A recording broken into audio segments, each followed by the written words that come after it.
Hi, we're joined this week by Beth Roble, who is CEO of HealthLink Communities Health Center, and Dr. Michael Davenport, who is the interim president and CEO of Methodist Hospital. Welcome to both of you. Thank you. Thank you. So you have this deadline coming up on Monday to sign up for the Affordable Care Act. Private insurance, we've been working on these exchanges now since October. Monday is the deadline. Are you getting a lot of questions, Beth? We certainly are. We have about 17 navigators who are almost working around the clock right now. Let them go home for a little while to sleep, but we have been getting maybe 100 to 150 calls through our system a day trying to get appointments. So we're pretty much booked the rest of the time, but till Monday night. But we're still trying to help those that we can, even over the phone. Okay, so you are getting a lot of response. Has it been that way since October when this first started? It was slow, and especially with the problems that were originally in October, we ended up moving to getting on a conference call with them and helping them through the 800 number. But now we're starting to see those people who have gotten insurance, so you might have gotten it and started in January, and now you're telling your friends, oh my gosh, I've got my insurance card. So they're calling as referrals directly to our navigators sometimes. Back in October, we heard all of these problems with the website. They were crashing. People couldn't get in. They couldn't get a response. Have those issues been largely cleared up at this point? They have. In the last couple days, though, we've started to see the system start to slow down. We get morning updates from CMS on that healthcare.gov, and they're telling us they've got a lot of people there, and they've actually extended, if you've logged in or you can prove that you had a problem, they are actually extending it a little bit longer. All right, so you check a box here and you can exactly. find... Do we know, when it comes to that, what criteria? Are they going to check up to see if I really was in the process of getting health care insurance? So we haven't gotten till April 1st to see that. They have a whole list of reasons why. You can have some extra time, but the main thing is for people to try to log in and at least get their password all set up. So then, to me, that's approved, but we don't know what they're going to take in the long run. So at least you should start the process here. Don't hope you can fudge it come April 1st if you want. So Dr. Davenport, this law is still very new. We're going to see the first round of people signing up through these health care exchanges, but have you really seen an impact of the Affordable Care Act up until now? Yes, Steve, there's a couple of major components of the Affordable Care Act which affects the hospitals, which really began in October of 2013. Number one was they started decreasing reimbursements, which is just part of the act in terms of decreasing the cost of health care. In addition, the access to health care in terms of the uninsured, we're already, by not having those people insured as of right now, and those folks that are still out there waiting, we're basically seeing patients who are self-insured or uninsured and not getting reimbursed for them as well. So is right now it's kind of an expense here in this sort of transition time? Yes, you could say that. It's an expense. What are you banking on with the affordable? You must be making certain plans.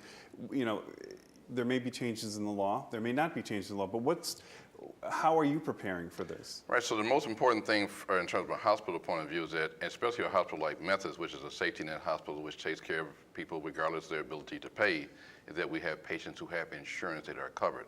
As you know, we take care of a lot of uninsured people right now, or underinsured people, and we basically write that off as uncollectible debt or charity care, as the case may be. So with the Affordable Care Act, obviously a hospital like ours, if we have patients who are insured, the more insured people coming through our doors, the better for us because we get reimbursement. Indiana has been very hands-off in this. They decided not to operate their own exchanges. They're going to the federal government. So far, the state has decided not to expand Medicaid, though they're talking with Health and Human Services about maybe working to try to make that happen. If Indiana doesn't expand Medicaid, is there going to be a long-term cost?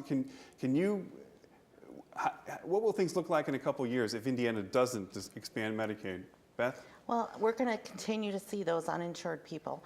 As a federally qualified health center, that's, we're the safety net of the hospital. Right. And so we're going to continue as where, the plan was a year ago before, or a year and a half ago before it was made that they didn't have to expand. We thought that would go down. It would be a very small portion.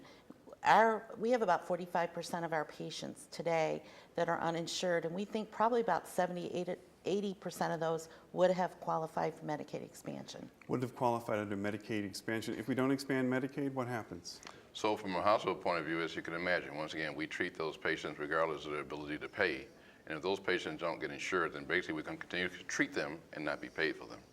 In addition, with the Affordable Care Act, And what happens, though, if you end up treating all those patients and you're not getting paid for them? What happens from the hospital standpoint? Right, so because your reimbursement is going down. Absolutely correct. So our reimbursement is going down.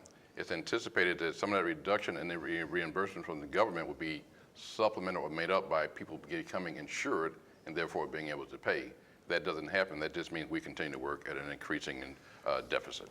What if they work out a deal? The governor wants to keep the existing Healthy Indiana plan. It has certain like copay in there that the federal government does not like. It's, that's not similar to the way Medicaid works. If they work out a deal and there are some of those copays from the hospital standpoint, is that okay? If they keep the Healthy Indiana plan kind of the way it is and just expand it, would that work for you? If the Healthy Indiana plan is expanded by the government and they work that out, then that means those individuals will be insured, and that is good for us. All right. So as long as that expands, no matter how it expands, for the hospital standpoint, you're happy with that. Yes, sir. All right, Beth. Well, and for us, it depends what both the premium's going to be for the Healthy Indiana plan, because people do have to pay for that, but then what their copay is going to be, because some people at their incomes just can't afford it. As where if there had been expansion, they wouldn't be paying that. So although I support people having some skin in the game, the problem's going to be how much skin they have to have, and they may not choose to do that.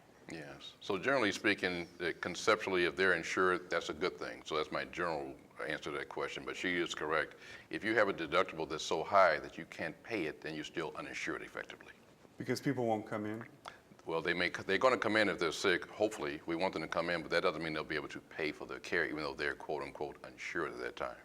Okay, so there are still some issues left out there.